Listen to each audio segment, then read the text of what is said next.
মানুষকে ঠকানো এবার দেখ কেমন লাগে।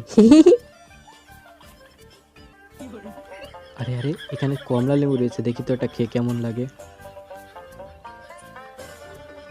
তোমার কমলা লেবু ভালো না, টক লাগছে। এবার থেকে ভালো কমলা লেবু বেচবা। ভালো লাগছে না তাহলে আপনি এইভাবে খাচ্ছেন কেন? তোমার কমলা লেবু আমি খেয়ে দেখছি, ভালো লাগলে আমি আবার কিনবো। তোমার এই লেবু একটু স্বাদের না, মুখটাই খারাপ হয়ে গেল আমার। এই পড়লে তো সাংঘাতিক, এর একটা ব্যবস্থা করতে হবে। এই কি ব্যাপার, ধাক্কা দিলেন কেন? চোখ কি কপালে নিয়ে হাঁটেন? আরে ম্যাডাম কিছু মনে করেন না, সরি। আচ্ছা ঠিক আছে দাঁড়াও, তুমি এই খালি ঝুপানি কোথায় যাচ্ছ? আরে ম্যাডাম খালি জুপা না তো, ডিম। এই আমার ডিম কোথায় গেল? কি ব্যাপার, তুমি আমার ডিমের উপর নজর দিচ্ছ কেন? আরে আমার জুপার ভিতর ডিম ছিল, খুঁজে পাচ্তেছি না। তোমার ওই ডিম কি বেচবা নাকি আমাকে? বেচতে পারি, তবে প্রত্যেকটা ডিমের জন্য 20 টাকা করে দিতে হবে। একটা ডিম 20 টাকা? এটা কি বলছেন আপনি? নিলে নাও, না নিলে না নাও, 20 টাকার কম হবে না। আরে ম্যাডাম যে না 20 টাকাই দিব, দেন দেন। এই তো ভালো ছেলের কথা, এবার পথে এসেছো। ছেলেটা আমার সব কমলা লেবু খেয়ে নিল।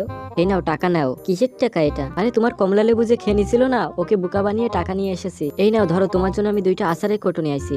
ধন্যবাদ আপনাকে, আচার আমার অনেক ভালো লাগে। আচারটা অনেক টেস্টি হয়েছে। আপনাকে অসংখ্য ধন্যবাদ আমার উপকার করার জন্য। আরে এটা তো আমার কর্তব্য।